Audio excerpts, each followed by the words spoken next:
Okay, welcome back to Fantastic Dimensions. This is going to be part two of session two of our Snowflake Valley investigation, titled Snowed In. So, where we left off, one of the party members has just taken a really nasty gut wound with a large blade. The other two that were with him are taking him back to the hotel after seeking medical treatment at the local tailors. The fourth investigator has been sleeping us off in his hotel room after not getting any sleep the night before. So let's pick up straight away. John, Cledius, and Jason, you guys have been dropped off at the hotel. The tailor peels off to get the hell out of there. And you guys, between the two of you, can carry Jason in his semi-conscious form. All right. So we limp him into the lobby. The door is open. And you see this. Is he still covered in his blanket? No, you didn't take the blanket. But he is soaked in his own blood. I mean, his clothes are pretty much ruined. He looks like an animal that's been ran down after getting shot. Like he has like blood matted in his hair. He looks all nasty. We're like barely able to keep him up. You see Thomas, the concierge, is like, "Oh my God, what happened?" We will be going to our rooms now, and do not disturb us. Oh, yes, sir. Yes, sir. He don't know how to hold his liquor. Ignores you. He's not leaking fresh blood anyway, so he's not bleeding on the carpet or anything. It's all stained into his clothes. So we bring him upstairs and lay him in the bed. Okay. Leonard, roll a listen check.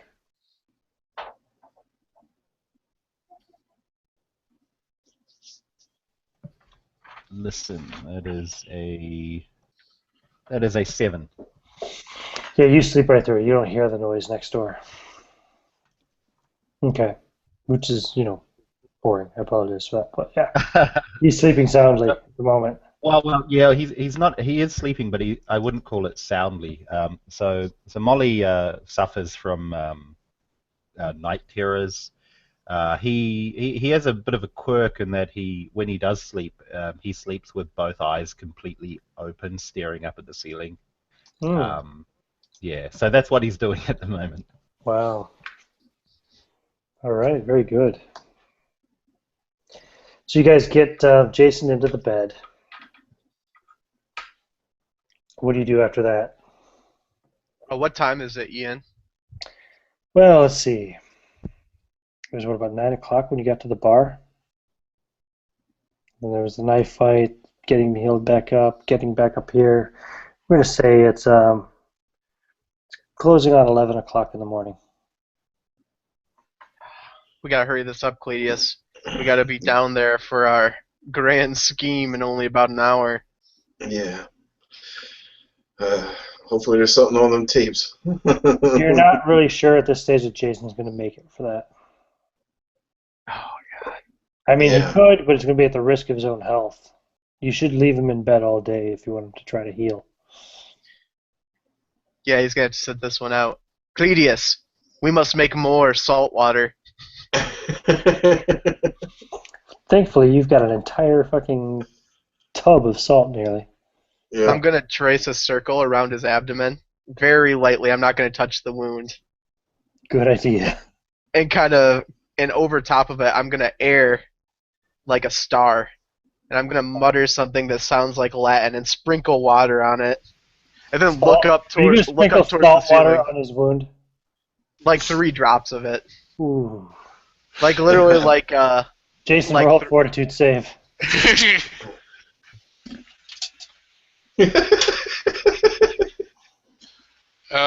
18, 19, 20, 21, 22, 23. Okay. Yeah, he doesn't wake up from that.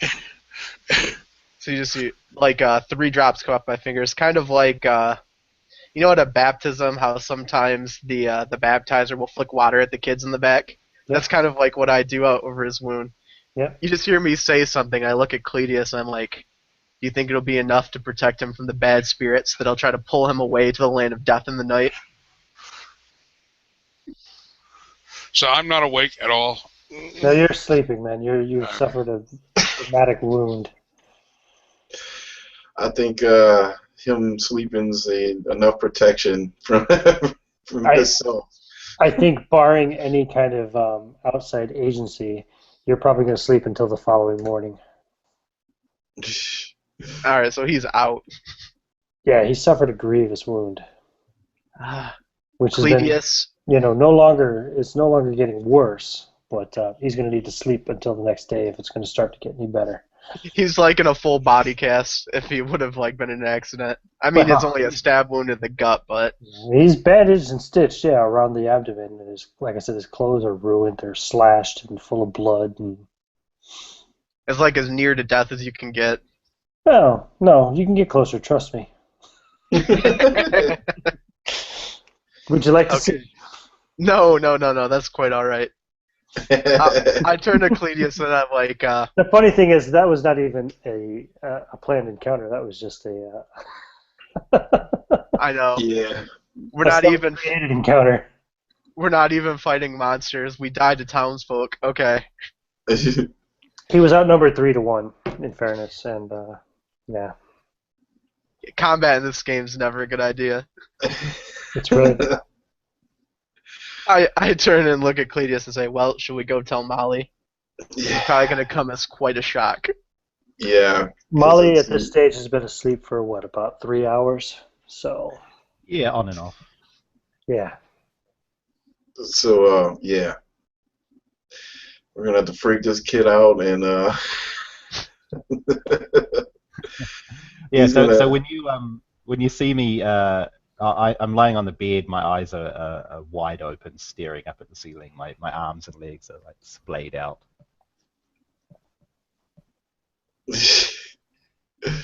That's like a, I don't know. He's like fucking. What do they call it? Spread eagle, starfish. Yeah, yeah. All right. So walk over and kind of shake him, touch him on the shoulder.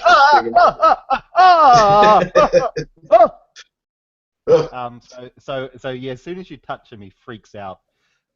His eyes are already open, but consciousness floods into them, and he takes a moment to get his bearings, and he sees you, and he calms down. What? Are you guys back already? Yeah, we're back. What is that? Is that blood on? Is that blood on your hands? What happened? Yeah, that's blood on my hands. Let me just start off by saying I'm sorry I brought you on this trip.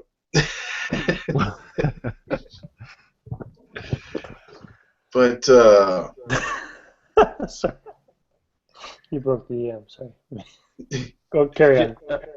Did you learn anything in town? Oh yeah. Don't fuck with Indians. Yeah. So I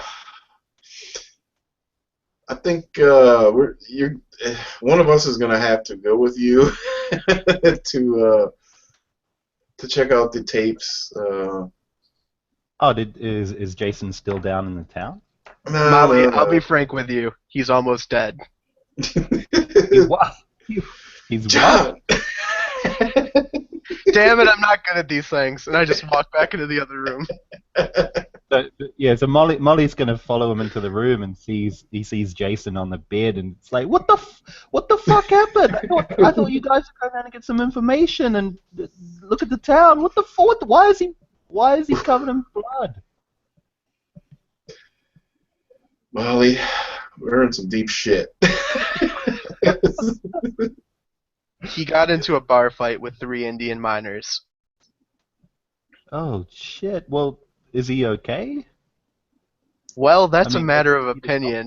He's not dead. So, yeah. we're just gonna continue this investigation. You stabilized him, Molly. We had to tailor patch him up. Okay. Well, I've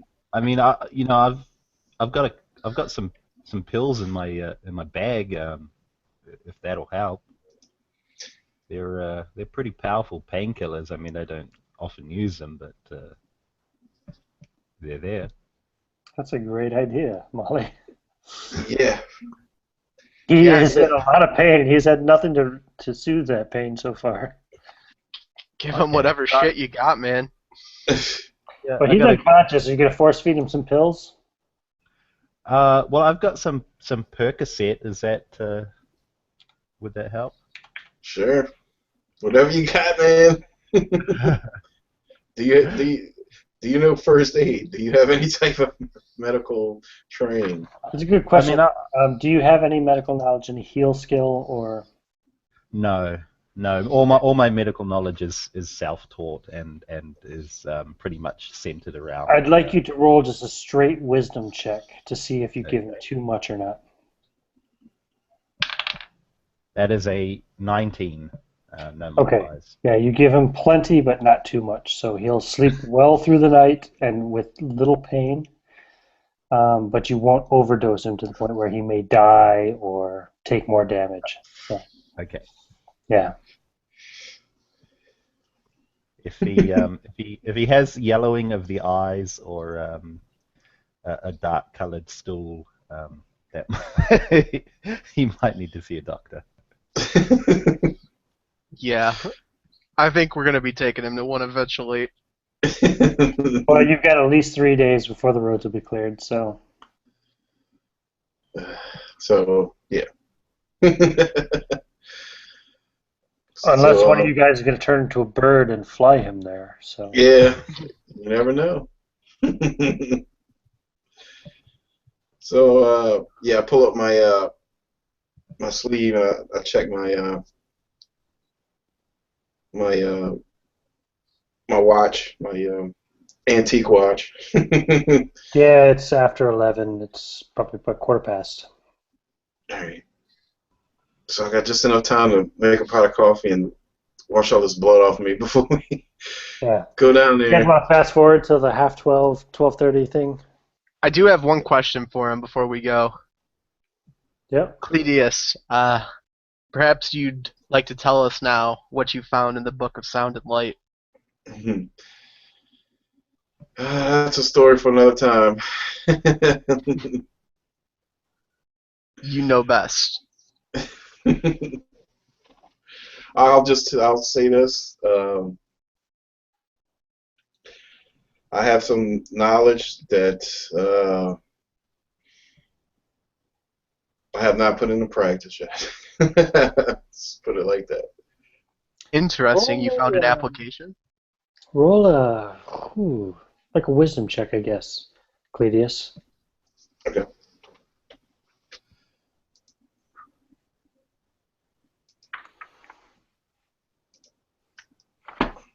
Oops, wrong thing.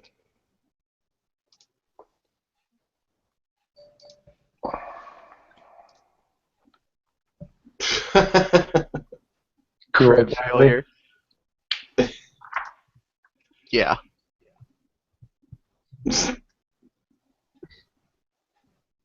He crit failed it. Yeah.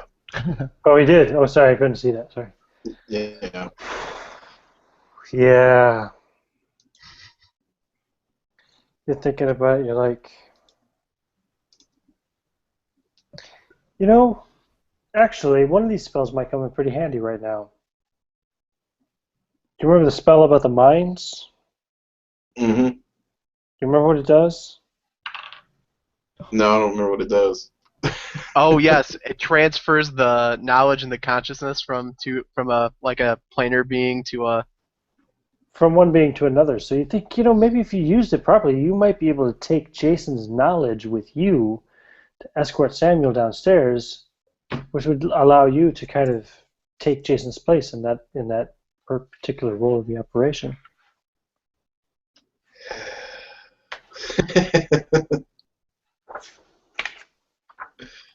This was a ritual you found in the book, Cleidius? It was one of the spells, yeah. And you're thinking, you know what? Actually, it should work.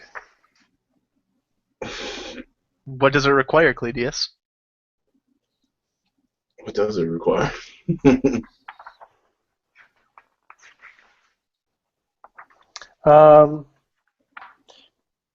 It's just verbal and somatic components, man. If the area is one living creature, you'd be casting it on the sleeping Jason Black. Josh is loving this, I can tell. Yeah. Okay. Cleidius, let us meditate first. Let us clear our minds and prepare ourselves for spiritual warfare. This does what I think it does. We should be. Yeah, you know what? It sounds like a really good idea. There's no way you're not going to do this. Yeah, so I rolled a 1. take off my shirt and get ready for meditation, and I sit down, and you see like John's torso's all tattoos, occult tattoos, alchemical symbols. On his back is the Sephiroth, the tree of life and wisdom. He's got all these weird markings and strange languages on him, and you hear him just start to hum. This is my 4th investigation I've ever run. It's the first time anybody's cast a spell. So this is the deal. If this goes wrong, the reason why is because of all the shit that happened last night and just now. The casting time is only 1 action, so you're going to cast it within a round. So it'll take a few seconds. Verbal smack, a few wiggles of the hand, a few mumbo-jumbo words, and the spell will be done. Okay. Can I, John's really interested in this. Can I take special note to what he does? Yeah, there'd probably be something involved in that. You're going to try to catch on to it and try to memorize the spell by watching him view it? Is that what you're saying? Yep. Yeah, let me take a quick look. There must be some kind of skill that would allow you to pick up on some of that. It would probably be like a spot kind of thing, but do you have Cthulhu Mythos? Do you have any points in it? Not yet. Okay. Well, we're going to make it a spot check for you to kind of try to figure out what he's doing, okay? Okay. So, you're going to cast a spell, Cleidius? Yep. I'm going to tell John. No, my spot checks fit. It was an 8, so I'm not going to notice. Okay. I'm going to say, John, this is What's your... Oh, you have Cthulhu Mythos skill, yeah. Okay. Sorry, go ahead. we're crossing over. We're crossing over now. Everything's been external. You're watching this too, Leonard. Should I say Molly? You're there for the whole thing too, I imagine. Yeah. So, hey, Cleidius, do you want me to record it? Yes, I've got my little camera out, please do. Good idea. Yeah. Very good. and I'll set my Game Boy to record and get the little video camera out. Nice. This will be some nice evidence. What's your computer skill that we figured out before? Computer? You mean the point value? No. What skill did we use in place of it? Was it knowledge electronics, wasn't it? I think so. Yeah. Roll that. Okay.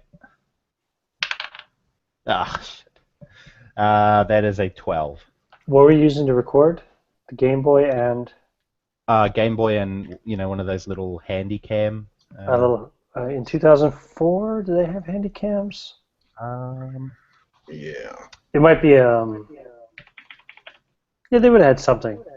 It wouldn't be like a Yeah, digital. they would have had like Okay. yeah, they had like a little The Okay. ones with the little tapes. Yeah. The Oh, little cassette recorders. That was on the edge of digital. Yeah. yeah, they had digital things back then. Okay. They were like, sort of just Cool. So you got those set up. No problem. You don't have to roll anything, Robert. You cast the spell. You take 4 points of strength damage, temporary. What's your strength? Let's see. That's like my strength is 10. Okay, it's now 6. Okay. And you also take 2 points of sanity damage. All right. So that would reduce your sanity. You were at 66, you're now down to 64. Mm-hmm.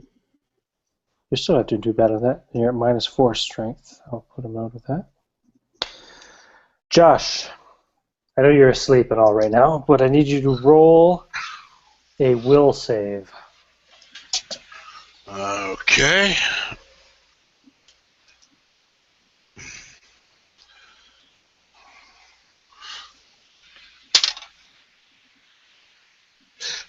I rolled a 17, so that's going to make it an 18 with my lovely +1. But Okay, the spell fails.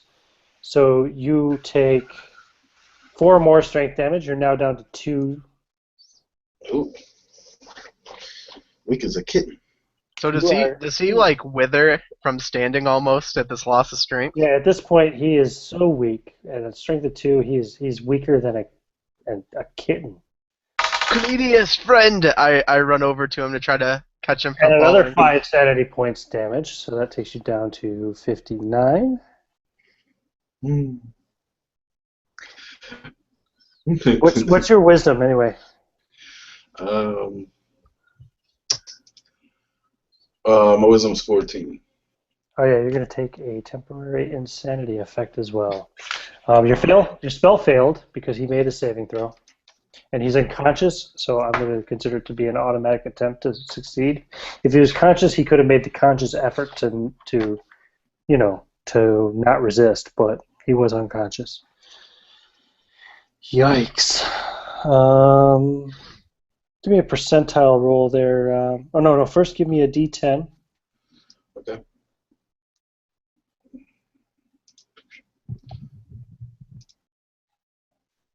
The 3. Okay, and give me a percentile.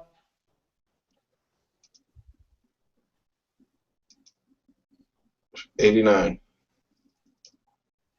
Okay, he falls into a stupor immediately after casting his spell. As he's muttering these words and moving his hands, you actually kind of feel like the room grow darker, like unnaturally dark. There's no explanation for it. There's no cloud. The lights are still on. There's no change in the atmosphere. It just, all of a sudden, everything gets dark. It's almost like, have you ever been on the verge of passing out? You know how your vision like really gets weak and dark? Mm-hmm. It's like that for everybody in the room, except for Josh, who's asleep. And then all of a sudden, Cledius falls to the ground, and he just goes into a complete stupor. And nothing happens. And also, your video recorder and your Game Boy both fry out, Leonard. Smoke starts to pour from both of them. Oh no. Cledius, no! You opened a gate, my friend. What did you do? What did you do? You now Molly will have try to 2. pull him up on the bed. It gets better. You now have 2 completely incapacitated party members. I turn to And Molly and see the fried Game 12:30 Boy. is rapidly approaching. Well, Molly, I think we're going for broke. So I've got these fried electronics. My prized customized Game Boy. It's trashed. It's I fucked, dump. yeah. Yeah, I dump it in the bin. The camera you think you might be able to repair. The Game Boy is wrecked. Oh, okay, yeah, I do You have pop it open, you can see the innards of it are melted. Okay. The camera is a bit more expensive, much more complex piece of machinery. You might be able to fix that over time. Okay, I'll put that in. Put it away. What you managed to capture on video, well, it's you can't see it because you've ruined the camera for the moment. But yeah, nothing really happened for the most Yeah, part. hopefully I can save some of the footage. So, way to go, Josh. Way to roll your save.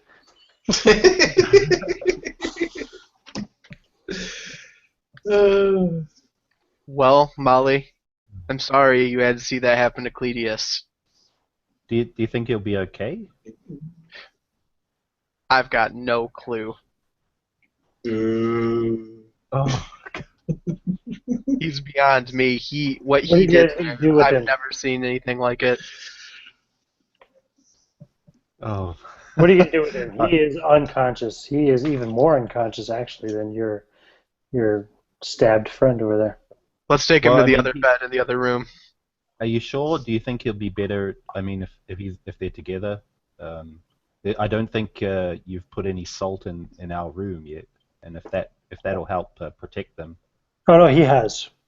Oh, he has. Okay, He did. Yep, both rooms. okay. So yeah, I helped John to carry to carry Cledius. Cledius back to the It's a room. task. Cledius is even heavier than Jason. He's much bigger. Yeah, I'm pretty strong. I'm not. Oh. I'm, Oh yeah, I'm a you guys can do it. I'm strong, just saying he's a strong big computer heavy nerd. dude.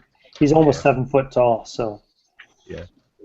he's not as thickly built as Jason, but he's nearly a foot taller. So Yeah. Uh, So yeah. Why is he making these sounds? Do you think we should get a doctor or something? he starts to come out of his stupor just as you're going to go to bed, Cledius. Um, you don't remember much of anything until you were muttering the words, and then all of a sudden you felt faint, and now all of a sudden you're laying in bed, and Molly is standing over you asking John a question.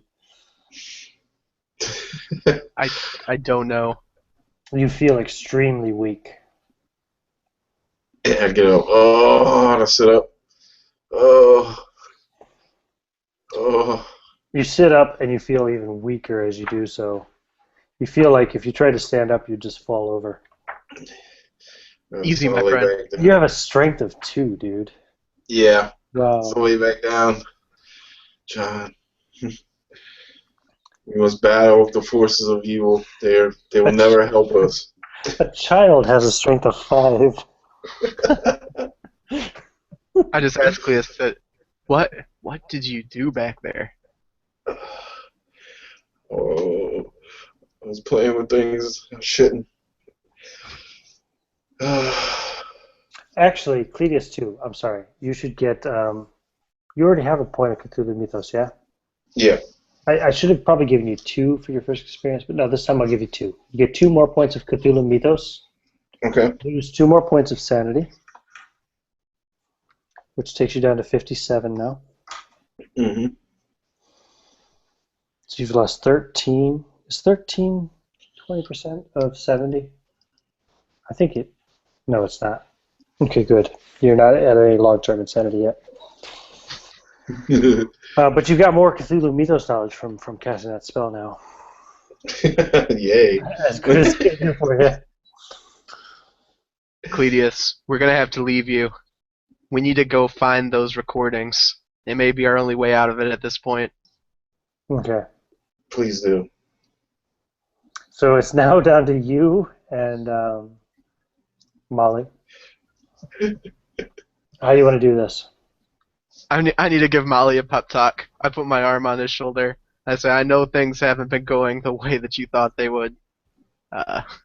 Nary they do with with John Hohenheim, but we gotta rally. We gotta pull this one out, my friend. We're battling against forces unimaginable. You haven't even battled a single force yet. That's the funny thing. You guys are battling against yourselves right now. Yeah, battling against John's brain. Yeah, it's still beyond me, but one thing I do know it's how to control a computer. Get me to those computers, and I'll be able to help out. Righto, I'll get you in, and I'll create the distraction. And I poke in, and I look over at Jason laying there, and I say, "Sorry, Jason, I lied." He's unconscious. He can't say shit. I'm gonna take out my pistol and put it into Cledius's hand. I don't know how useful it'll be, but it's something. Just in case. All right, Honestly, I shall don't we? think strong enough to pull the trigger right now, but that's nice of you. So is the manager a woman or a man? The manager's a woman. Ah. The bell boy, or sorry, the concierge said she is a bit of a hard ass, if you recall. Well, John, I mean, if you can distract the manager, I should be able to get into the room, and if you give me enough time, I don't know, maybe I'll work something out. Okay. Okay. Before we leave, I'm gonna take the Colt that Jason gave me. I'm gonna wipe it down so I don't have fingerprints on it. I'm going to remove the cartridge, take the bullets out of it, and just leave the cartridge empty and put it back in his bag because I don't want to be caught with an illegal weapon at this point if I get taken down. Okay. It's actually a legal weapon. It's just illegal for you to have it. Illegal for me to have it. And if they try to peg what happened in the bar on me, I don't want that gun in my hands. Hmm. Fair enough. So I'm gonna go ungunned. Okay. Yep. No So, problem. okay, so John, what are you planning as a distraction? I'll try to carry on small talk. When it inevitably fails, I will act out being possessed by a demon. Okay. So the manager comes Okay. out to the desk. You guys are mulling around the lobby, I presume. Oh well, I'm gonna stand by the sort of the staircase in the southern part of the hotel, sort of Okay. up on level 2, and then hopefully I'll hear, I'm trying to listen for when the distraction occurs, Okay. and then it shouldn't be too far for me to come down and I'll be right next to the office door. So John, you're down mulling around the lobby, I presume then, yeah? Yup, is Thomas still at the desk? He's at the desk, yep, he sees you and he nods. I nod at him. After a while, about 12:32, a woman comes walking into the lobby from the hall where the office is. She's wearing a business suit, a bit of a scarf. She's got a really tight pulled back bun of dark brown hair. Looks like it's probably colored. She's probably in her mid-40s. She hands a set of keys over to Thomas.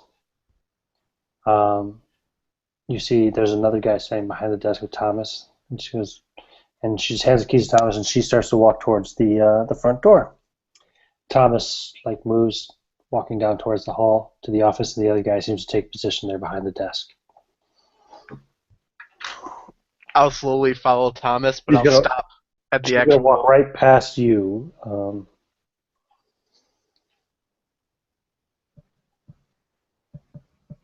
You're gonna let her walk right by you? Yeah, I'm gonna try to stop her on the way back. Okay.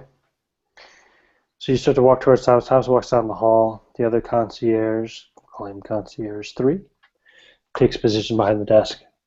So how far do you follow Thomas? Not very far. I'm still staying in the lobby, but I'm putting myself between the only accessible route and where she's gonna re-enter. Okay, well, she goes. Thomas goes down. You look down the hall. You see him go down and open the door and go into the office. I'll just, I want to tell Thomas, I'm just going to whisper to him before he goes in and we part. When you hear me start to flail around and yell, you'll know she's on her way back. Okay. He says, "Where's your friend?" It's a long story. I'll But, leave the door unlocked. Okay, thank you. So he goes up and you see him walk into the office. Molly, you're Okay, so on. I can. Okay, so I sneak. Well, I don't sneak down. I walk down the stairs and follow Thomas into the office. Okay, yep. You're about a minute behind him. Okay, so I guess the first thing Molly's going to do is look for the storage for the security cameras. Yep, it's all hooked up with one big computer thing. Okay. They've got all the cameras feeding into that. So it's more of a computer interfacing issue to try to find which one you're looking for and to try to find the Okay. time frames you're looking for. Yeah, so he's gonna start doing a search for about, I guess, for the do we remember exact? Yeah, we were awake, so we would know exactly what time. You'd know the approximate time zone anyway, yeah. Yeah, so I'm gonna try and do a search. Yep. Roll a search roughly in check. that time frame. Is that using computers or, I guess? Do you have a computer skill? Yeah, computer Yeah, use. roll computer then. Roll computer use. What time frame? Which one are you looking for? I'm looking first. I'm searching for the cameras in the room above the room next to ours. There's no So camera in the room. There'd be a camera. I mean the level two corridor. Okay. Yep. That is a 24. Okay. Yeah, you find the time frame you're looking for, and it's blank. You mean there's no footage recorded, or it's been deleted? I mean, it has been deleted. Okay. So then I'm going to Approximately a search. half an hour before and a half an hour after. Okay. Is it? No. Well, first I'm going to try and search for the footage for level 1. Okay, so next you start search for level 1. Roll that one then. Okay. So level 2 footage has been deleted deliberately. You Okay. can tell. That is a 17. A 17. Yep, you find the footage for the camera outside in the hallway of level 1 at the attack in the morning. Although you don't know what time the attack took place, so you'll need to sift through lots of footage to watch. Okay. You sift through the entire night, probably, just kind of fast forwarding and watching for things. And you actually you see Jason walk Miss Carmichael to her room, leave her at the door, walk away.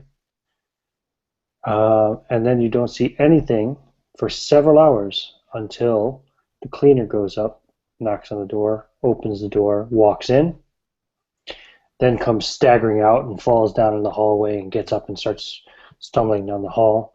And then you see more people come and go, and eventually you see your own people come and go. So nothing ever came through the door except for the cleaner after Jason left her there. Okay. And there's no deleted footage in that one. Right. The last thing Molly's going to try and do is to see if he can do a trace or something on the user login or whoever used the computer last. That might sort of give a clue as to who may have been involved in deleting the footage. Okay. Roll a computer use skill again. That's a 13. Yeah, you're not really sure. Can't tell who would have deleted it per se. Okay. But just roll a quick kind of intelligence check, straight intelligence check. Straight intelligence. 5. Yeah, you have no idea. No idea.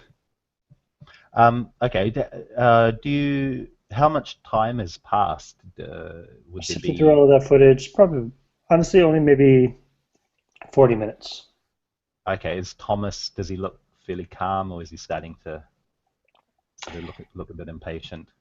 Well, he looks impatient, but he's looked impatient since the first minute you were in the room. So Okay. he's nervous. He's never done this kind of shit. He feels like he's in a James Bond movie. Okay, so now there was nothing that we could see in the corridors. What about searching, just a quick search of any external cameras, maybe outside that we're facing? Good call, yeah. What's the chasm? Okay. Give me another Should I- computer use check. Okay. John, Oh, there's a crit. That is a 30. nicely done. Nicely done. It's going to take you about probably nearly 20 minutes to sift through all the whole night's worth of security footage. But you do see, shortly before the time that you presume the attack took place in the room next to yours, you see a black SUV, four-wheel drive, pull in. And two guys in dark suits, short brown hair, step out. Suspicious looking bulges in their jackets. And they walk into the hotel. And about 10 minutes later, they walk out and get back into the SUV and drive off. John, the hotel manager has returned. comes in I through the wa- lobby doors. I'm gonna walk over to the reception desk and slam my hands down and say, "Unacceptable! Who runs this piece of shit?" as loud as I can. She walks in and she looks at the concierge, um, whose name you see on his tag is Steven. She goes, and she ducks down the hallway, starts to move down the hallway away from you. When I see she's not getting involved, Sorry, sir. What's the matter? What can I help you for? Help you with, for? With? Yeah. you know the scene in Liar Liar where Jim Carrey fake beats himself up in the bathroom? I've never watched a Jim Carrey movie on purpose. He think of like a person throwing themselves around like a rag doll. Fight I- Club. Yeah, Fight Club. That's another good example. So like I see her not biting, so my eyes start to flutter and I throw my hands up and I go oh, and I throw myself into the wall, like blocking her off from the corridor, and I start shivering and shaking all Roll over. a spot check. Okay, it's +5, so crit success. You see her mouth the word security. And Steven picks up the phone and starts dialing a number, and she continues to move down the hall. I And fake he's trip like, and security, we got some crazy guy here in the hallway. I think he's hallucinating. He's on drugs or something. I fake trip and barrel into her legs and yell at the top of my lungs, ah! Okay, you dive tackle her. She drops to the ground and screams, and she starts kicking at you with her high heels on. I go limp and start convulsing, and I let spittle come out of the side of my mouth like foam. She missed you, so she doesn't do any damage to you. And she gets up, and yeah. Are you gonna do anything else? Other than She like, starts to back away from you down the hall towards the office still. Steven does not approach you. He's terrified. He's just waiting for security. It's going to take a few rounds for them to get there. yeah, I He's lock moving up. towards the office door. I lock up like a board and just start flopping. Okay. She turns and runs to the office door and throws the door open. At this point, Leonard, you're just like, you've seen the SUV come and go. You're like, okay, good. And you log out, turn around, and the door opens, and a lady walks in, just as I described. She's in her mid-40s, dyed dark hair, pulled back in a really tight bun, wearing a business suit, high heels. She looks at you and says, "Who the hell are you?" So I'm still sitting down. I guess on the. No, you're probably standing up at this stage. You've just logged out. You're Okay. ready to move, actually, out the door. Okay, so I turn to Thomas and say, yeah, well, see, that's your problem there, Thomas. You got your TCP/IP numbers are misconfigured. Reset your router and change these settings. And you should be good to go. Oh, hey, how's it going? Thank you, sir. Yeah, Thomas here said he had a bit of a problem with your servers, and hey, that's what I do. So I thought I'd come and help him out. Who are you? Oh, You're not on my our name's IT Richard. team. No, I'm not. I'm a guest at the hotel, but computers is what I live and breathe. And Thomas What seemed room a are bit you put in? out. Me? I think it's 209. Oh, you're in 209. I'm not quite sure. 209, I think. 209. What's your name? Yeah. Richard? Richard Richard Molyneux. Molyneux, 209. My friends call me Molly. You can call me Molly if you. And Thomas is like, yeah. I talked to him last night, and I knew he was into computers, so I thought he'd help me figure out this problem we were having with the TCM DM things that he was just Yeah, talking. I updated your antivirus. I hope that wasn't a problem. She's like, well, listen, I really appreciate your help, but be careful. There's some crazy guy out there in the hall having a seizure. He tried to attack me. Well, yeah, I mean, I came here because I thought it might be quite a nice sort of get away from town, and it seems to have been. It's a pretty eventful hotel you've got here. And she's just, listen, I'm sorry about all the trouble, sir. But thank you very much for your help. If there's anything I can do for you, just let me know. Just Not a listen. problem. Be careful out there, okay? There's crazy shit going on everywhere. Thank you very much, sir, and please enjoy the rest of your stay. Thanks a lot. Thanks a lot. Will do. Andrew's over there like seething. I can tell. He's like, I just let you away with that without any dice rolls. Wait, what's up? No, nothing. I let him off easy. Okay, so you go outside, and at this point, there's two security guards there. They come down. John, you're there flying around the floor. These two security guards come over, and they're like checking you out, and they're kind of moving in, but they're moving back. They don't want to get too close as you're flailing around. How do you react? Is the manager, is she in her room? She's not no longer outside? No, she stays in the office. She doesn't go back outside. You ran into her. Okay, She came into the office while you were still in there. Okay. I'll run over to John and try and help him up. Okay. My meds. I need my meds. Yeah. I'll take out. Security guard's like, what the hell's wrong with him? I'm sorry, sir. It's my cousin. He's autistic. Sometimes he has seizures. That's okay. I've got his medication here, and I take out a bottle. I'm not sure what the pill is inside. It might just be aspirin or something, and I put one in his mouth. Oh, that's fun. Roll a percentile. Okay. That is 25. Okay, you give him a mild barbiturate. Okay. If you rolled like 80 plus, I was gonna say you gave him some kind of hallucinogen or something. But yeah, that's cool. Do I actually take it? Huh? Do I actually Oh. take it? Well, I think so. Yeah, he just shoves it down your throat. Are you gonna try to resist? Roll a fortitude save. I'd take it. Okay. I wouldn't wound him. It just chills you out. He gave you a quaalude, man. and I'll help him up and Okay. Yeah, security guards will let you go then. Say, all right, well, you sure he's okay? I mean, fuck, we can't even get to a hospital. Yeah, he should be okay. He just needs a bit of rest and Steven says, I think one of the guests is a doctor. Do you want us to send him up to your room? That is a great idea. Actually, what room is the doctor in? I could probably swing by and. Doctor's in room 103. Cool. Have you got his name? Yeah, it's Dr. Wadsworth. Wadsworth. Okay. Thanks a lot, Thomas. I'll see if he's handy. All right. Thanks, guys. I hope your Thank friends you. will be okay. Thank you. You take him upstairs. You now have 3 incapacitated. Basically. So I guess John will be okay in a couple of hours. It's just that pill you gave him is going to probably knock him out for a couple of hours. So. Oh, it's gonna put me down?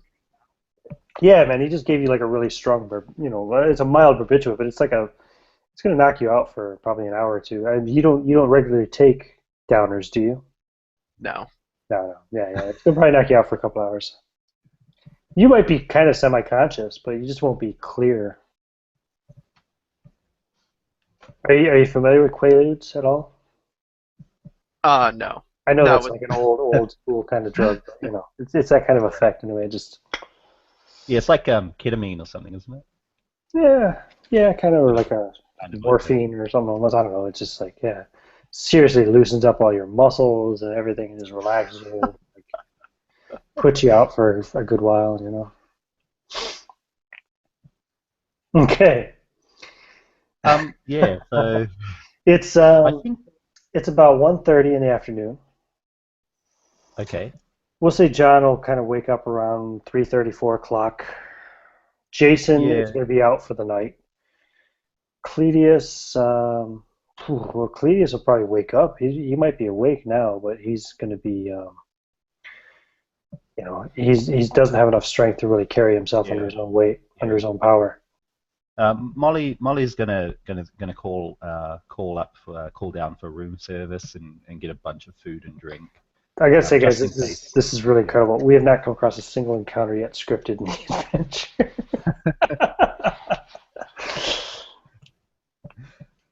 I love it. I think the safest place is just to stay in the room for now Okay. at least until some of the others wake up.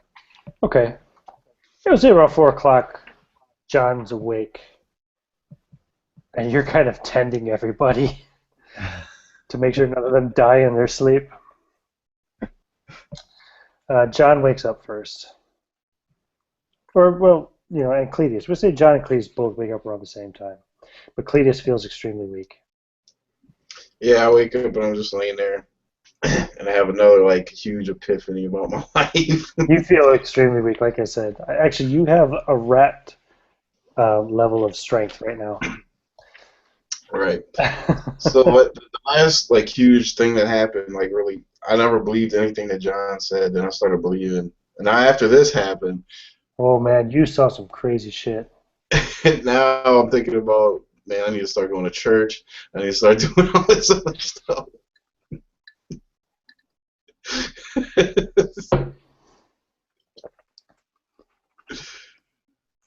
John, you're actually strong enough to move under your own power. You were just kind of knocked out by the drug for a little while. You're a little groggy, but otherwise you feel okay. I'll swim my way around the room a bit, back over to Jason's bag, and take out my gun, or his gun that he's lent me. Which one? You can have either one, really. He's unconscious. No, I'll take the one he originally had given me, Okay. and I'll load it with a different clip, Mm-hmm. belt it. Okay. I'll turn around to Molly and well, that did not go. That did not go as planned. Yeah, sorry about that. Sorry about the pill there, but I was thinking on my feet, and that was the first thing that I thought of. She did it. She wasn't buying. She wasn't buying it. I was selling it, but she wasn't. She wasn't buying. What'd you find? Well, I mean that's at least on that front we've made progress. So I had plenty of time. I did some searches through their surveillance, and it seems like level 2, someone has gotten into the system and deleted all the footage about half an hour either side of the event. Level 1, there wasn't anything. Well, I couldn't see anything out of the ordinary in the corridor, but I did a bit more searching, and I'm not sure what it means, but about the time of the event, I think. Like I had a look at the external cameras, and there was a large black SUV that pulled up. They looked like secret agents, I guess. They had bulges in their jackets. They came in.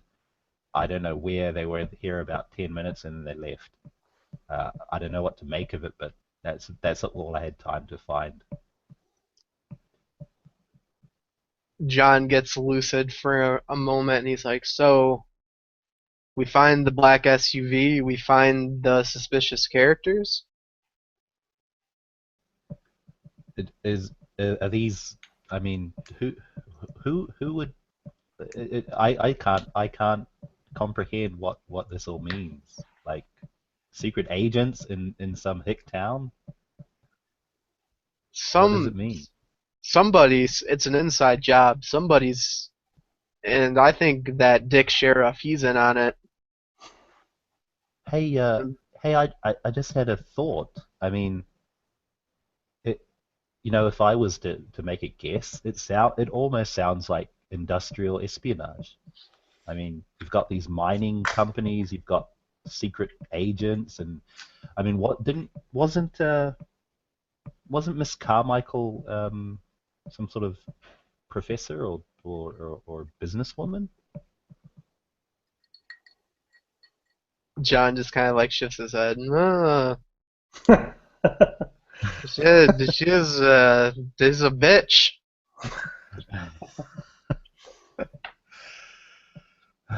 Well, I mean, we've gotten to this point. how do we proceed? Wait, if what you say is true, then big guy down there at the bar, Mr. Story Guy, with all the ladies and the smooth drinks and the height, him. Maybe he's the next target. Yes. Or, he looks pretty. He's the biggest guy I've ever seen. Well, next to You don't- Cletus. Cletus is bigger. Oh yeah, Cletus is definitely taller, but this guy's built like a like a tank.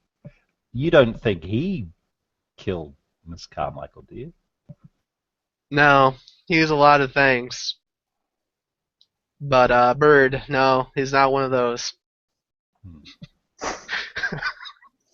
Well, then if you think he is next on the hit list, then I guess we better find out where he is and what he's doing. Yeah, let's go to the tailor right away. Wait, no. What? Can I have some coffee? He's playing this off really well. I don't have any coffee, but I do have one of these. The restaurant it'll always pick has you up. coffee. Oh, I can get some coffee for you. This might help you. This might work a bit better. It's actually approaching dinner time, and you're pretty hungry. And Cletus, you're extremely hungry. Oh, has the room service arrived? Did you order room service? Yeah. Well, earlier on, I said I'd order a bunch of food and drink and have. Oh, I don't know why I missed that. Okay. Yeah. Yeah. Room service arrives. Okay. They didn't bring any coffee though. I'll ask for some to be brought up. Yeah, give me some coffee. I'll see what I can do, sir. No problem. And the bellhop, it's the same guy from yesterday. David's his name. Rushes off with the acne face and the. He runs off. So yeah, I'll hand Cletus some a sandwich as well in case he has the strength to eat. I guess I'll just try and help them get back to their normal state of mind and figure out what we're going to do next. Okay. I'm shaken. I have a coffee cup and I'm. Yeah. By about 6:30 in the evening, John, you're starting to feel kind of normal again. Cletus, you're still pretty weak. You're conscious, but you just don't have much strength. You're not sure you could walk. And Jason is out like a light. If he wasn't breathing so heavily, you'd think he was dead.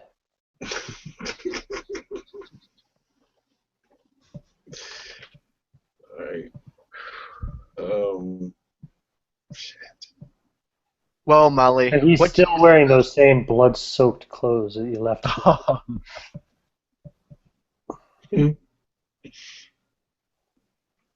I'm out. I'm at my wit's end, Molly. I've seen a lot of things. I've done a lot of things, but nothing like this. So I'm open to suggestions.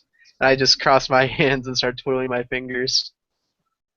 And it's about dinner time now. Well, it might be a good idea. Actually, well, we've got we could do a couple of things now. Thomas down in reception, he told me that there's a doctor staying at the hotel. So we could probably, we could go and ask the doctor if he could take another look at Jason. He might be able to help him out. Otherwise, we could go down to the restaurant, make an appearance, and maybe see if we can see that the guy that runs that works for the mine. I think What do you that's think? the best. I think that's the best train of thought. Yeah, just I leave think- Jason in bed in Yeah. filthy clothes. I Prone to don't. infection. I don't think we want to explain to anybody else what the fuck's going on in this room with this half-dead man shanked in the gut and Until a guy the that's sheriff- withered until to like the a sheriff shows up prune. to talk to you again anyway. Yeah, it's probably a good idea. So, well, You might want to change. You've got a bit of something on your collar. All right, I'll get my night bag. I'll go into the bathroom, turn on the shower.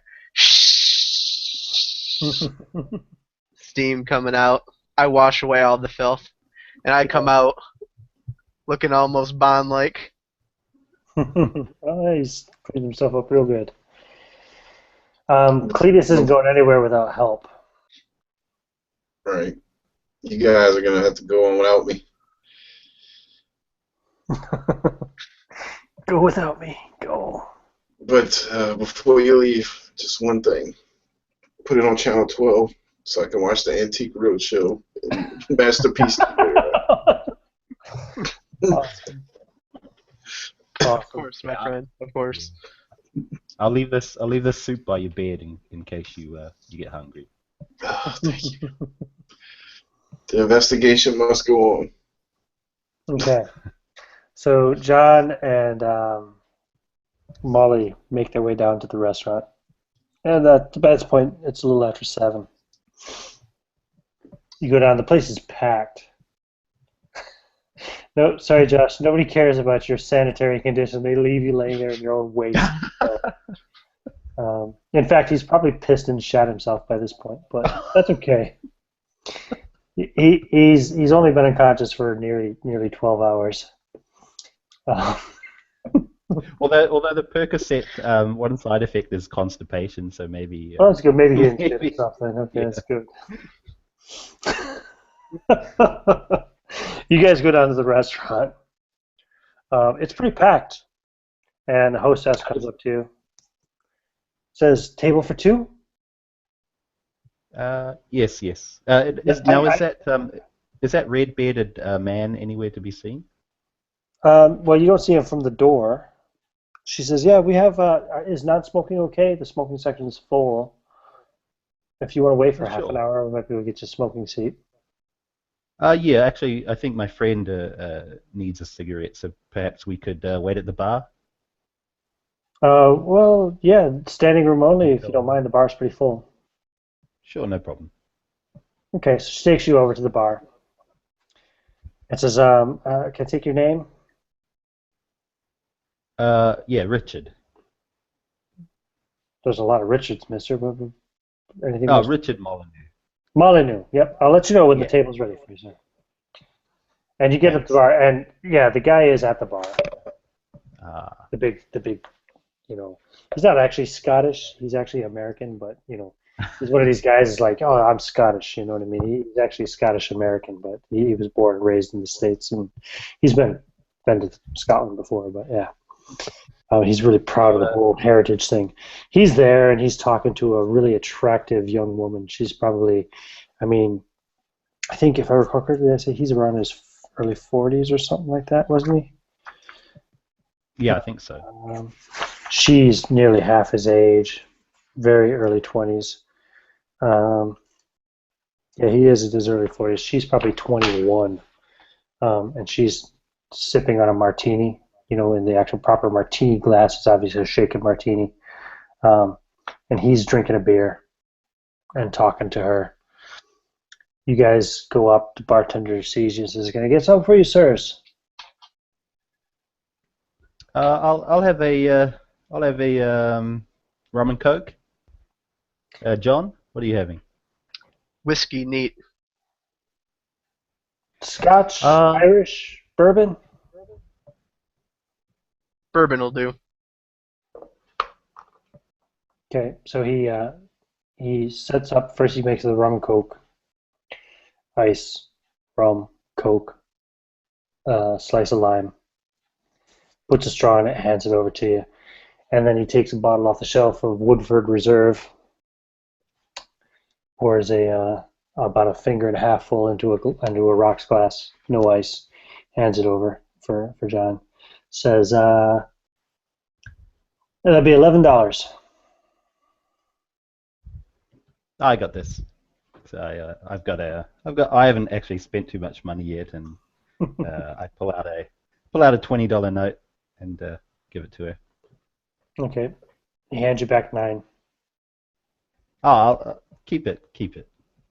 Oh, thank you, sir. He nods, and you see him taking a mental note of both of your faces, and he goes back to his business, serving everyone else. Okay, so I turn to John and say, I mean, I think you've got more experience at this than me. Do you wanna approach that guy? You don't have to approach him. He's about a person away from you. Oh, okay. So I'll whisper.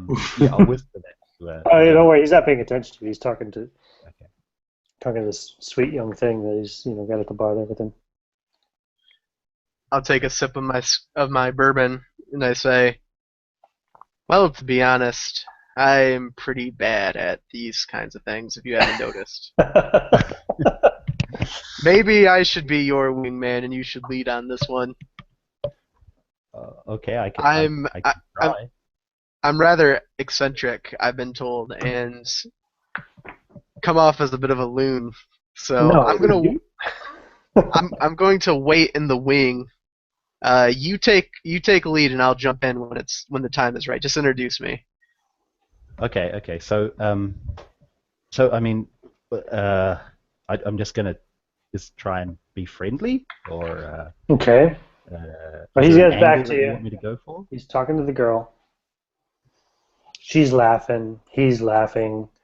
He's the strongest personality at the bar for sure. I mean, this guy is just, his voice booms. You know. And what is he drinking? What is he? He's drinking a beer right now. He's got a pint glass of beer. It's about half empty. Looks like he's actually drinking some kind of a stout, actually. Okay. So I'll signal to the bartender again. And this Yes, time, yes, sir. He answers right away. Yeah, I'll announce to him, kind of loudly. Hey, it's my friend, it's my cousin's birthday today. We're gonna celebrate. We're gonna get drunk. What's the most expensive bottle you've got? Oh, shit, what's that shit called?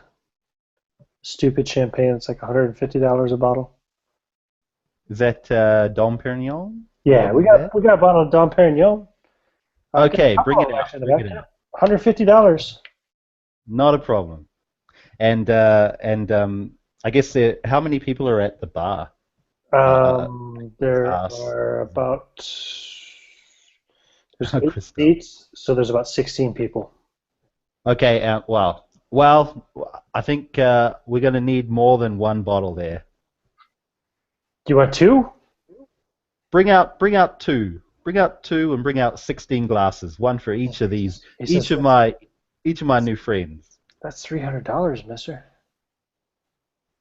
Well, that is. You're not just a bartender. You're also a mathematician, aren't you? And I give him a. That is. He goes off. He don't have it at the bar. He has to go to the back. Okay, so I'll pull out my. Another person comes up and starts setting out glasses. You pull out your credit card. He comes back and says, "Oh, I'm sorry, mister. Our machines are down. You know, the storm." Okay, well, Cash? hey, how about you? Yeah, well, have I? I don't know. It's up to you. There was a whole money thing. I don't know if you went through that with character creation or not, but. Well, I think with the character creation thing, my yearly salary is 40,000 a year, And it should have also had a starting money. Yeah, 24,000 in savings. Okay. You could probably easily have $300 in cash on you if you wanted. Yeah, I guess I would have brought about $1,000. Okay, you got it. You got it. So, sorry, man. The machines are all down. There's no phone lines. That's okay. I understand. So I'll pull out the bills. 300. You said I'll give him 350. Thank you, sir. And he sets about to pour in glasses for everybody, and everybody's like, "Whoa, what's this?" And they turn, and a lot of them are like "Cheers," and even the big guy with the red beard turns to you, and he nods and smiles and hands a glass to the lady first, and he takes a glass himself and throws it down and laughs and slams the glass stack down on the table, and He says, "Hey, you're all right. To your health." And he drinks half of his beer down too, which is only half full. Slams the empty glass down. "Get me another, and get everyone else at the bar another on me too." Oh, see, he's buying John, you us a still have drink. you were drinking whiskey neat? Have Yup, you I finished it am. yet? It's been all of like 30 seconds, but probably a minute or two, isn't sure at the bar. But I take a sip and I say to Molly, "Well played." So So, the sorry, bartender pours you another whiskey, pours you another rum and coke, pours everybody another drink or whatever they're drinking. Go ahead. Sorry, Ian, I gotta. There's someone at the door. I'll be 2 minutes. Okay, go ahead. Yeah, no problem. So John, Yo. maybe I better wait for him to come back. So anyway, you've got your whiskey. You've taken a sip of it. Bartender sips another whiskey in front of you. You can see the man. He's not paying attention to you. He's looking at your friend there. But in fact, everybody kind of is. Everybody's like really grateful. Like, wow, this guy's all right, you know. Did you drink the champagne? No, I did not. You got the champagne in one hand. You got the glass of whiskey in another hand, and the bartender's trying to hand you another glass of whiskey. I'll set down the partially empty glass and take the neat one Okay. and keep the champagne in my hand. And the tall guy's lady friend, what's she doing at this point? Oh, she's just like she's getting really hammered, and she's laughing and like leaning on him and touching him, and you know, like she's getting looser and looser, and obviously things are going his way. I'm in the general vicinity. I'll kind of hand her the champagne glass and say, "Pretty drink for a pretty lady. You're a lucky gentleman," and give him a wink. She says, "Oh, thanks," and she takes it and starts to drink it, and the guy looks at you and says, "Yeah, thanks." And he gives you just kind of like a look, like, "What the fuck are you doing, man?" A territorial look, if you will. John looks back at the lady. He looks her up and down. Do I see any rings on her? Anything There's that no would, rings on her. She's anything like gems? she's just like a college girl, you know. I mean, I'm looking for like gemstone. Could be like a necklace, a bracelet. Oh yeah. She's got a necklace with like a little garnet stone in it, and the earrings she's wearing are like very very low carat diamond. Oh, I don't know offhand. Do either of you guys know which zodiac symbol garnet would associate with? Capricorn. Capricorn.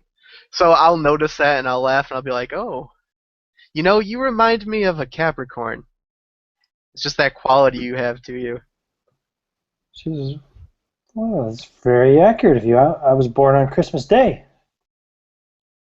Really, you don't And the say. guy looks at you and says, "Yeah, you don't say." And I'll say, "Oh, She holds Capricorns out her are hand and she says, "I'm Mandy." nice to meet you, Mandy. John Hohenheim." And I'll take her hand just very gently. She says, "And you must be an Aries. How did you know? Strong, forceful personality. It just resounds from you," she says, and she drinks some of the champagne. And the guy looks and says, "Yeah, you don't say." It's nice to meet somebody that respects the stars. And she says, "Hmm." And she looks she looks at the guy and says, "Yeah, yes it is actually." And the guy says, all right. Come on, Mandy, let's go let's go dance." She's like, "But they don't have a dance floor." He says, Let's go outside and have a chat." Okay. And they start to walk away from the bar. And just as this is happening, I know that Leonard's back. Is that correct? Yeah, I'm back. So basically, you see John starts to talk to the girl, gives her his champagne, he flirts with her a little bit, starts talking about the stars, and she seems to really take well to it. And then the big guy with the red beard gets kind of pissed off about it, and sees this guy trying to cock block him. So he talks her into going outside to have a chat. And they start to walk away. And you're looking around, just kind of instinctively. You get a weird feeling. I'm talking to Richard Molyneux, by the way. You get a really weird feeling. And the room starts to fall really silent. And you lock gazes with a man sitting at a table not too far away in the smoking section. He appears to be about 70 years old. He's mostly bald. He's dressed in a dark gray business suit. You can tell from the way he's sitting, he looks to be very tall and lanky. His eyes are piercing blue. So you lock eyes with him. And as the room's falling silent, you start to feel kind of weird. And you look around and you realize that time is frozen around you. John is in the middle of a word. The guy and the girl start to walk away. It's frozen in motion. The bartender is pouring a drink, and the drink is frozen in motion. Nothing is moving except for you and this guy at this table. He breaks off eye contact with you and begins to sip his soup.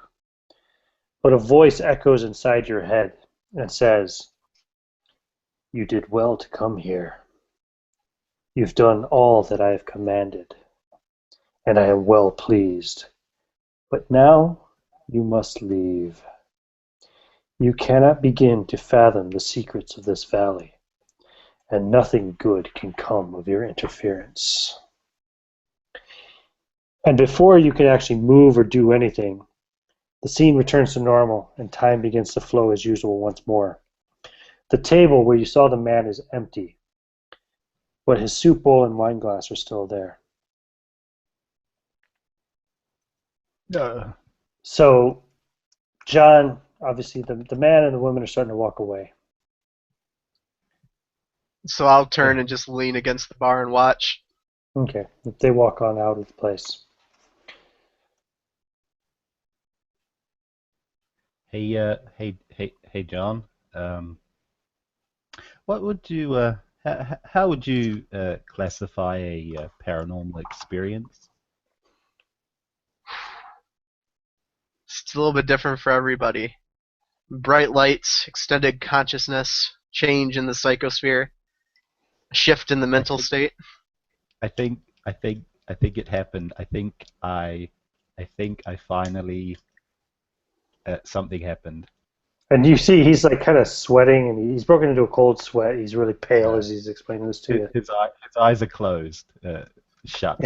While he's talking. You've seen it before, John. John's interest is piqued and he says, "Tell me." Okay, so he steadies himself. He downs the rest of his champagne and he says, I looked across the room and I saw a man. He had a tall, thin man. He had piercing blue eyes, and it was like time stopped. He's told me something, and it still doesn't make any sense. He said that we'd done well to get here, but the secrets of this valley are not for us, and that we should leave. Tell me, help me out here. I need, help me open my third eye. He wanted us to leave? He said that we need to leave. He said the secrets are not for us to discover. He said secrets? I think so. I mean, I don't even know if I'm just having a flashback from all the meds I've been taking. No. Yeah, you've had very little sleep. Of course, John's had less because he hasn't slept for a day and a half, but... No. This isn't coincidence. Oh, no, that's right. Sorry, John did sleep when you gave him the Quaalude. I apologize. That knocked me out. Yes, well, I'll tell you this. If there's secrets, and there's occult happenings, and they think they're gonna use us as some fucking puppets and then kick us to the street, they're dead wrong. They haven't dealt with John Hohenheim. So Molly takes a bit of comfort in John's confidence. His reassurance, yeah. Okay. Well, What did the voice sound like that spoke to you? Well, it wasn't just a voice; it was a vision too. That table over there, that empty one, there was a man. He looked to be he was wearing some kind of business attire. He was eating soup. He looked up at me and he didn't speak. It was almost as if the words were, you know, just put into my head. Okay, Molly, let us reenact it. And John stands up and walks over to the empty table. He takes 2 steps to the left, 2 steps to the right, pulls out a chair and sits down, and he's staring at the wrong wall. Like this? Well, no, turn to face me, and put the Sit spoon at the in other your. side of the table. So after a Yeah. little bit of readjusting, he gets it right. So I'm in his general the position. the soup is actually still hot. The wine is half drunk. Oh, so the those things were actually on the table. They really are. The soup and the wine Physically. are still Oh. there. Oh. And you look at the spoon. The spoon has remnants of soup on it. It's been used. I'll set that down. I'll smell the soup. Does it smell like soup? Yeah, it's soup. It's real soup. Tomato. And the grape smells like grape? It's real wine. You gonna drink some? No, that's okay. I'll set that back down. I'll look at Mel and I'll say, did it sound like this? And I'll try to use telepathy. Yeah, you don't hear anything. You do know the voice actually was. It sounded kind of like an old man's voice, but it was stronger. It was more resonant. It was deeper. That's for. What do I see looking at the bar from where I'm at?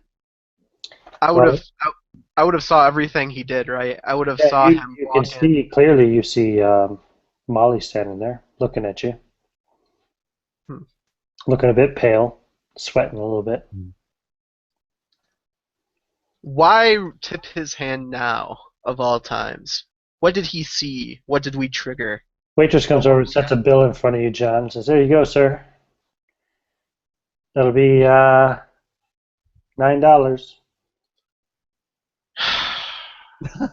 And she looks at you for a second. She looks confused. Says, "This is it? No, this is table 6. Okay, yeah. Did you step in for Mr. Delaney?" Delaney. No, I was just me and my friend were wondering something about the acoustics of this room, and I've been going around making weird noise. You know, it's Oh, scientific. well, Don't worry about it. $9. Are you gonna pay the bill? Yeah, $9. It's no problem. $9. So I'll pay it, and it's hurting. Like I I put the money out, and they go to take it from my hand, and I tug it a bit. Yeah. She's a professional waitress. She tugs it right out of your hand. No And tip. she looks and realizes it's $9, and she looks at you kind of expectantly, and then just walks away, disappointed, like every woman in your life, John. Oh, sorry, burn. No, just kidding. Wicked burn. Every so woman Molly in your Cthulhu investigative life. Molly would have heard the waitress talking to Oh yeah, John. yeah. You're not far away. You Ah. can overhear that. So I'm gonna join John at the table, sit down across from him, and say, did you hear what the waitress just said? Yeah, I paid the fucker's bill. Yeah, but did you remember the name she gave? Ah, yes, Delaney. Delaney, the Delaney Mining family. Company. Exactly. And you remember who that big red oaf works for? Delaney. And who do the Native Americans tend to work for? Delaney. Connection? Now, Delaney was the oldest of the two, right, Ian? Yeah, the Delaney Mining Incorporated. The Delaney's basically founded the town. It's the oldest mine in town. The Universal Mining is very much a new company. They've only been around for about 20 years. But Delaney Mining have been here for over 100 years. So once Now- again, my friend Molly, I reiterate, What did they found this town for? Well, it's a copper mine, isn't it? At face value, yes. But look behind face value. But hold on now.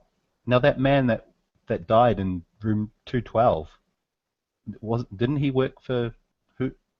Wasn't he somehow associated with the mining companies? You never got any information on who he was. You didn't even get his name. Is it Unknown. possible I think that somebody mentioned his name in town at the bartender or something, but yeah.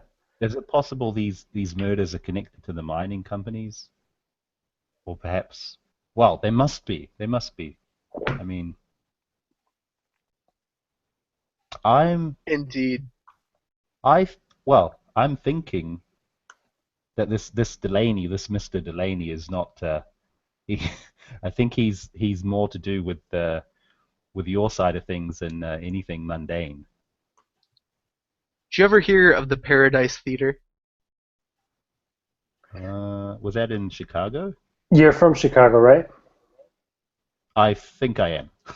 Yeah, you heard about the I, Paradise Theater. It burned yeah, down about a year didn't ago. that burn down? It did, Horrible tragedy. 12 people died. and we were there. What- Cletus and I both. And you didn't burn it down, did you? Well, not directly, Yeah, hold but on. that's debatable. You're not suggesting we burn the mine down. No. Nothing so brash. But what I am suggesting is that in the case of the Paradise, the occult ritual sacrifice, the murdering, the supernatural perversion, it was something that had been set in motion over several generations, well established, happening every time that damn blasted theater came back. Perhaps we have something like that here. Perhaps, like with that theater not being made to show motion pictures, perhaps this mining town was not established for mining. Well, I mean, it seems as though Delaney has shown his hand by visiting this vision on me. Why would he do that? Why would he give us warning? Why would he pique our curiosity? It's beyond me. But it makes me think we may have an ally in this now. Really? We seek out the other mining company. Ah. Do you know who? Well, I guess, yeah. I mean, the enemy of our enemy is potentially our friend, as they say. I think so. Now, they might not buy all this hocus pocus about the occult and sacrifice and all that, but they will know one thing, like you say, the dollar. Hmm. They're encroaching in on Delaney's territory. They'll at least give us an audience. That could be a good idea, but I don't think we're going to be able to do anything, at least until until the others have recovered. That's a problem. Is there now, John? I mean, I never thought any of this was real, but okay, if this is truly what's happening, then I am far from prepared. Do you know anything? Can we somehow, is there anything we can do to protect ourselves from these strange forces? There are ways. In some paths of belief, we put on the armor of our deities. In others, we purify ourselves ritually, maybe even prepare in a meditative sort of spirit to get ourselves in the right mental state. But to the uninitiated, with no time to prep, I think it's best that we just give a Hail Mary and fucking try to plow through. I saw the tattoos on your body. Do you think you could maybe, I've got this marker here. Maybe you could like draw a few on me. Do you think that would help? Absolutely. Whoa. What So, route are we going with this game, guys? Woo. But the tattoo itself is not important. It's the meaning of the tattoo. I will bestow the meaning as I draw. Pay careful attention. You know, though, also when it comes to tattoos, especially spiritual tattoos, that the meaning is important, but so is the sacrifice. And the sacrifice you make with a tattoo is a sacrifice of pain and blood. Hmm. You can do it with a marker, but it might not be quite as meaningful because you're not giving up any blood, you're not suffering. Yeah, this is the difference between John's occultism and real occultism. Okay, I'm just saying. Anybody with occult knowledge, anyway, might kind of know what I'm talking about. So I don't know if your character has any of that or not. He has a lot of Molly, it. yeah, Molly doesn't know anything about that. No, Molly has none, so he doesn't know. Yeah, he's got. John probably does, but Molly doesn't know the difference, so it's good. Yeah. Okay. So am I drawing sigils on your body? Is that what's going on? Well, I guess we probably should do it upstairs. Maybe not in the middle of the restaurant, yeah.